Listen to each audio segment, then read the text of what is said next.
بسم اللہ الرحمن الرحیم۔ السلام علیکم۔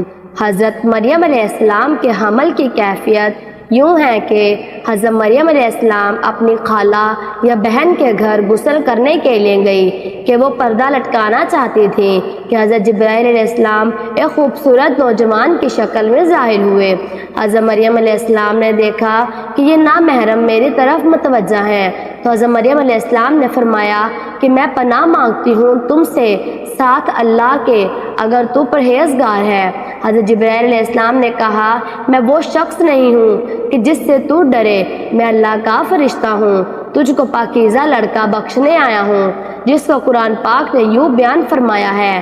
ترجمہ: فرشتوں نے کہا اے مریم، اللہ تعالیٰ تمہیں خوشخبری دیتے ہیں کہ اپنی طرف سے ایک کلمے کی، اس کا نام مسیحی عیسیٰ ابن مریم ہوگا، وہ دنیا اور آخرت میں مرتبے والا ہوگا اور اللہ کے قریبی بندوں میں سے ہوگا، لوگوں سے باتیں کرے گا جب وہ جھولے میں ہوگا، اور جب پوری عمر کا ہوگا تو وہ نیک بندوں میں سے ہوگا۔ حضرت مریم علیہ السلام نے فرمایا کہ میرا بیٹا کیسے ہوگا کہ مجھے کسی بشر نے ہاتھ نہیں لگایا اور میں بدکار عورت بھی نہیں ہوں۔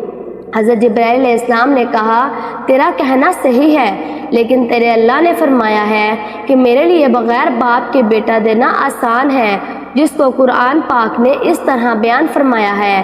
ترجمہ: مریم نے کہا اے میرے پیارے رب، میرے یہاں لڑکا کیسے ہوگا جبکہ کسی مرد نے مجھے ہاتھ تک نہیں لگایا ہے؟ اللہ تعالیٰ نے فرمایا اسی طرح پیدا کرتا ہوں جو چاہتا ہوں، جب وہ کسی کام کا فیصلہ کر لیتا ہے تو اس کو کہتا ہے ہو جا، بس وہ ہو جاتا ہے۔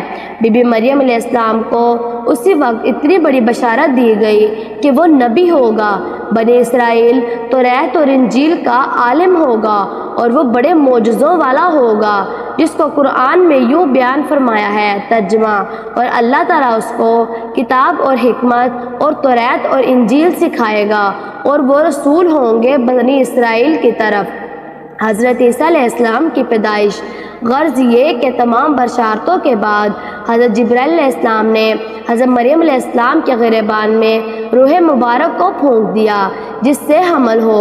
حضرت مریم علیہ السلام نے فرمایا کرتی ہیں کہ دوران حمل تنہائی میں حضرت عیسیٰ علیہ السلام مجھ سے باتیں کرتے تھے اور مجمع میں خدا کی تصویر بیان کرتے تھے، حالانکہ آپ علیہ السلام ابھی پیٹ میں تھے۔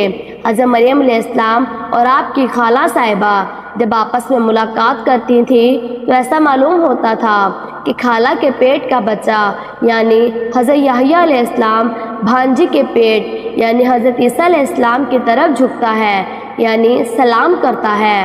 یوسف نجار جو بی بی مریم علیہ السلام کے ماموں کا بیٹا تھا، وہ بیت المقدس میں عبادت کرتا رہتا تھا اور کبھی کبھی حضرت مریم علیہ السلام کو خالہ کے پاس پہنچاتا تھا۔ جب حمل کی حالت سے آگاہ ہوا تو اس نے بھی تحقیقات کی تو حضرت مریم علیہ السلام نے تمام واقعات بیان کر دیا۔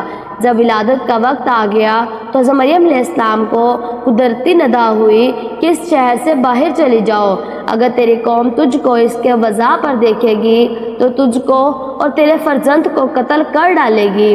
حضرت مریم علیہ السلام بما یوسف نجار بیت المقدس سے روانہ ہو گئے اور جبریل علیہ السلام ان کی راہ پر تھے۔ جب 2 فرسنگ راہ قطع کی تو بیت اللہ میں پہنچے۔ تفسیر حقانی میں ہے کہ ایک پرانا مکان تھا جس میں خشک کھجور کا ایک درخت تھا جس سے ٹیک لگائی اور بغیر تکلیف کے حضرت عیسیٰ علیہ السلام پیدا ہوئے۔ اس وقت حضرت مریم علیہ السلام نے عرض کیا کہ اے کاش میں اس حالت سے پہلے ہی مر جاتی، تو اللہ تعالیٰ نے ملائکہ کو بھیجا اور اللہ کے فضل و کرم سے وہیں ان کے پاؤں کے نیچے سے ایک پانی کا چشمہ جاری کر دیا گیا۔ ملائکہ نے حضرت عیسیٰ علیہ السلام کو غسل دیا اور حضرت جبرائیل علیہ السلام نے بحکم رب خلیل ندا دی کہ اے مریم غمگین مت ہو، اللہ نے تیرے لیے نہر جاری کی ہے اور خشک درخت کو سرسبز کیا ہے، اب تم خرمے کی شاخ کو ہلاؤ تو تجھ پر تازہ خرمے گریں گے۔ مریم علیہ السلام نے کہا کہ اگر لوگ مجھ سے پوچھیں گے یہ بچہ کہاں سے لائی ہے تو میں کیا جواب دوں گی؟ جبرائیل علیہ السلام نے کہا کہ اگر تو کسی کو دیکھے تو اس سے اشارے سے کہہ دینا کہ میں نے خدا کے لیے روزہ نظر کیا ہے کہ کسی بنی آدم سے بات نہیں کروں گی۔ اس زمانے میں کھانے اور پینے کے علاوہ باتوں سے بھی روزہ ہوتا تھا، جس کو قرآن پاک میں یوں بیان فرمایا ہے۔ ترجمہ: مریم علیہ السلام نے حمل اٹھا لیا اور اس کو کھجور کے درخت کی طرف لے گیا۔ اس نے کہا کہ کاش میں اس سے پہلے مر جاتی۔ پھر مریم علیہ السلام کو اس نے نیچے سے آواز دی کہ غمگین نہ ہو، آپ کے رب نے آپ کے نیچے ایک چشمہ جاری کیا ہے اور آپ کھجور کے تنے کو اپنی طرف ہلائیں، اس سے آپ کے اوپر پکی ہوئی کھجوریں گریں گی، بس کھاؤ اور پیو اور آنکھیں ٹھنڈی کرو۔ پھر اگر تم کوئی آدمی دیکھو تو اس سے کہہ دو کہ میں نے رحمان کا روزہ مان رکھا ہے، میں کسی سے نہیں بولوں گی۔ حضرت ابن عباس رضی اللہ تعالیٰ عنہ فرماتے ہیں کہ حضرت مریم علیہ السلام فرشتے کی بشارت سے بے غم ہو گئی۔ نفاس کی مدت ختم ہونے تک 40 روز وہیں رہیں، پھر اپنے گھر واپس آئیں۔ ہر طرح کی بشارتیں بی بی مریم علیہ السلام کو فرشتوں نے بتا دی تھی اور سوال کا جواب بھی بتا دیا تھا کہ تو بچے کی طرف اشارہ کر کے کہہ دینا کہ اس بچے سے پوچھ لو۔ بنی اسرائیل نے یہ صورتحال دیکھ کر بڑے غصے سے کہا، یہ کیا برا کام کیا تو نے، اے ہارون کی بہن، یعنی تو حضرت ہارون علیہ السلام کی طرح عبادت کرتی تھی اور تیری ماں بھی بدکار نہ تھی۔ حضرت مریم علیہ السلام نے حضرت عیسیٰ علیہ السلام کی طرف اشارہ کیا کہ اس سے پوچھ لو۔ پھر سب غصے ہو کر بولے کہ تو ہم سے مسخر کرتی ہے کہ ہم اس بچے سے باتیں کریں۔ اتنے میں حضرت عیسیٰ علیہ السلام بول پڑے کہ میں خدا کا بندہ ہوں اور خدا نے مجھے کتاب دی ہے اور مجھے نبی بنایا ہے۔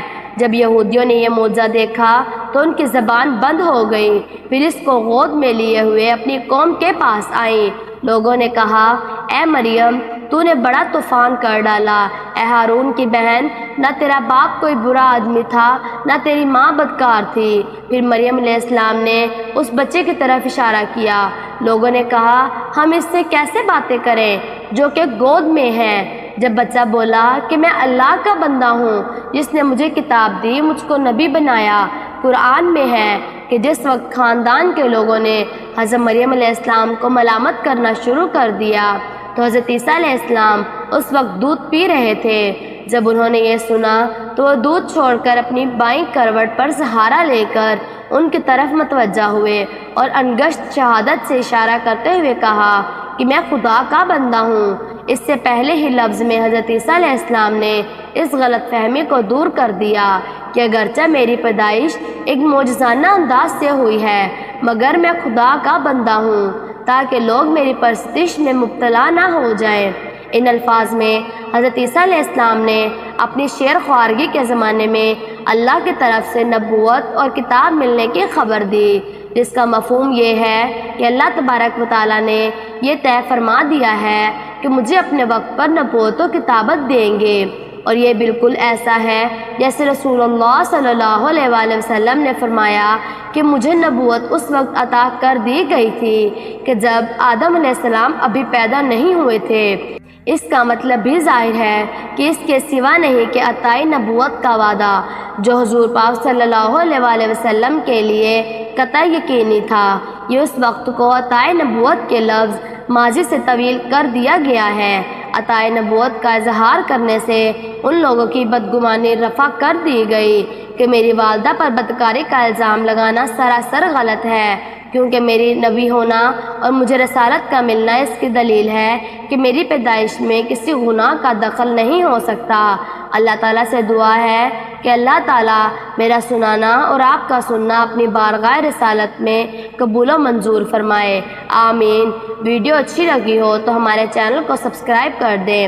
اللہ تبارک و تعالیٰ آپ کے علم میں اضافہ کرے، آمین۔